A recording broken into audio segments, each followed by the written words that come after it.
so talk us through Darrell. That was another pretty reasonable paycheck. Here we go. Craig Parry's having what do they call this? An Indian summer in terms of your Yeah, golfing career.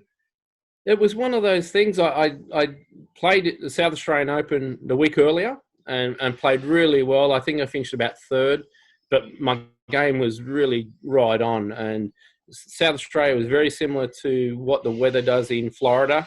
It's a very strong breeze. The Aussies do, relatively well there in the past. We've had Norman win there. We've had Steve Elkington win there. And it's similar to playing, golf in Australia or New Zealand.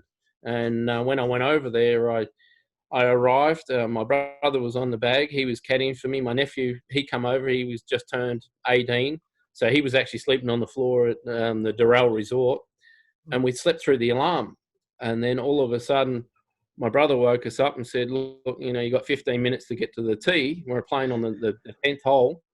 If we're on the first hole, it would have been a lot harder to get and make the tee time. So I just grabbed a pair of trousers, a shirt, some socks, and went to the tee. I was able to hit a couple of balls because the guys were going at the green for their second shot. So the tee time was just delayed by a couple of minutes, and met him on the tee. I only had 3 golf balls to get me through 18 holes at Darrell, and there's water everywhere. So you better hit it pretty good. The very first hole that we played, which was the 10th hole, I hit a really good 3-wood, and I've got 214 yards to the flag. Because I haven't warmed up, I can't hit, a 3-iron to the green. So I ended up laying up, being the chicken that I am, and ended up making a par. But I got around that round. I think I might have been 1 over or level par, but there was quite a windy day, and I played extremely well that week.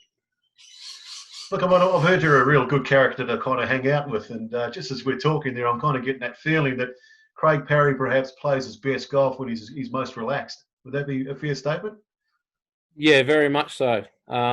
When I had sports psychs, I would speak to a sports psychologist, Noel Blundell, and occasionally I'd speak to him and say, look, I'm feeling though my game's really good. And what he would say is, look, go boating, go camping, go fishing, go do something, get away from the game. And then when you come back, you're more relaxed, you're fresh, you think clearer, you're just ready to go. And that's what I've always been able to do, get away from our game and, just think about what I need to do, how I'm going to play the golf course or tournament if I've been there before, and, just go out and play. What was it like to win at Royal Melbourne in 2005 there, I think it was, in the Heineken Classic, a course that you've spoken about just before, been quite fond of? Yeah, my days go back to when I was a 5-year-old, when I first went out to Royal Melbourne to watch the guys play. I was sitting next to Jane Locke at the back of the 18th green, and I remember the golf course extremely well. And to win around Royal Melbourne, it shows you can actually play the game, I think. Because you've got to be able to hit all the shots. You've got to have the patience to play Royal Melbourne. You've got to have the strategy to play a golf course like Royal Melbourne. You've got to have the touch around the greens. You've got to have putting. You just got to have everything about playing, a golf course like Royal. And that week I played extremely well that week and ended up winning the Heineken. I beat Nick O'Hearn in a playoff. I think we had 3 holes playoff, and poor Nick was on the wrong side of it, and I got lucky. Was that did you play 18 East 3 times? Did you the 18th?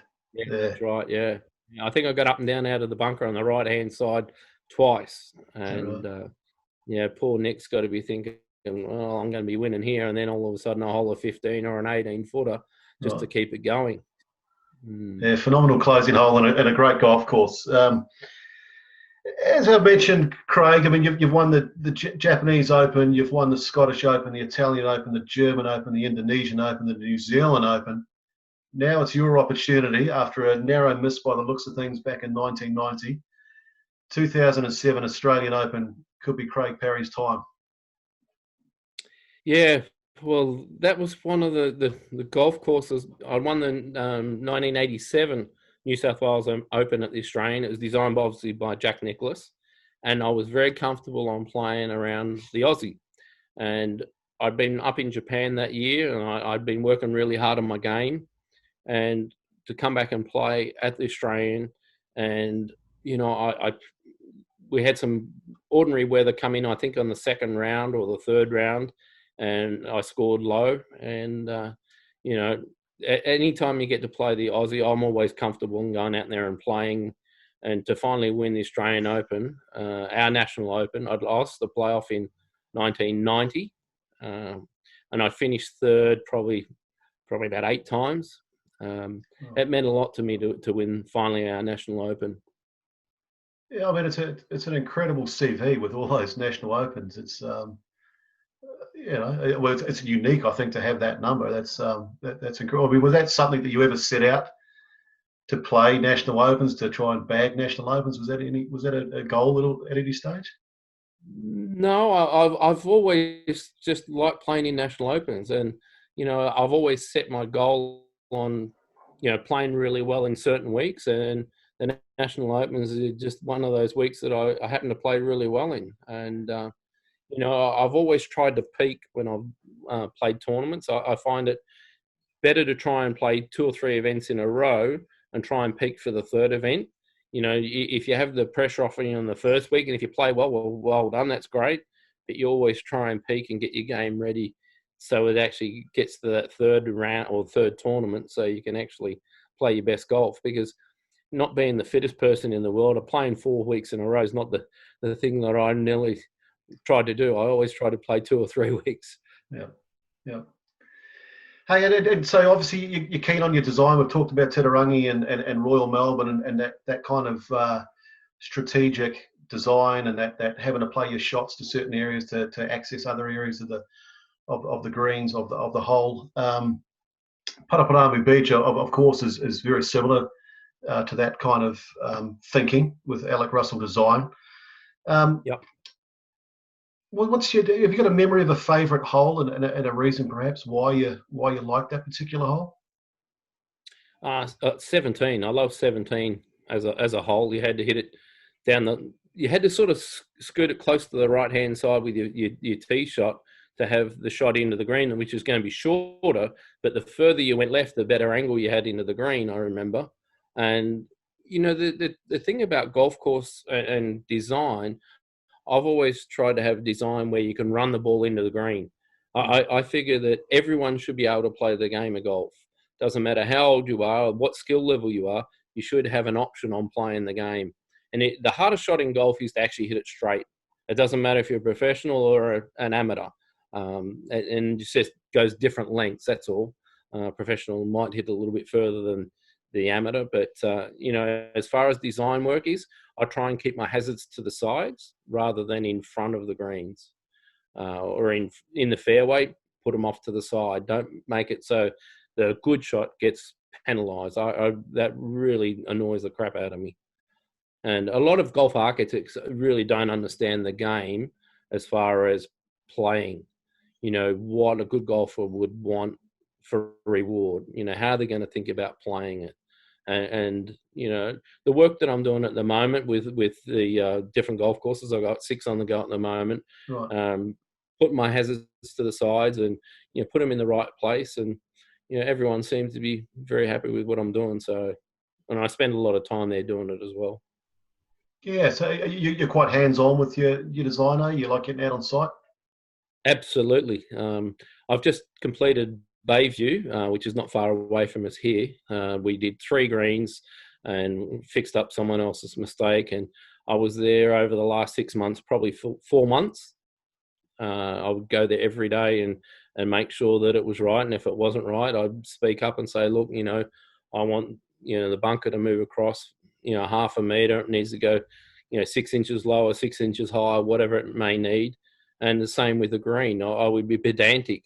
And I'm sure my shaper, he would have thought, well, this guy's been a pain in the ass. But when it's actually all said and done, you get a really good result, and everyone stands back and goes, well, he knows what he's doing. Hey, interesting talking about 17 there, because in watching the footage of 2002, both yourself and Michael Campbell didn't get to the top fairway, so it must have been a reasonable southerly blowing. You were hitting 2 iron second shots. Now, that's 2002, so the ball would have been, new technology. I mean, look, talk us through it. I mean, everyone says, technology is starting to make some holes and courses obsolete. What's your thought on that?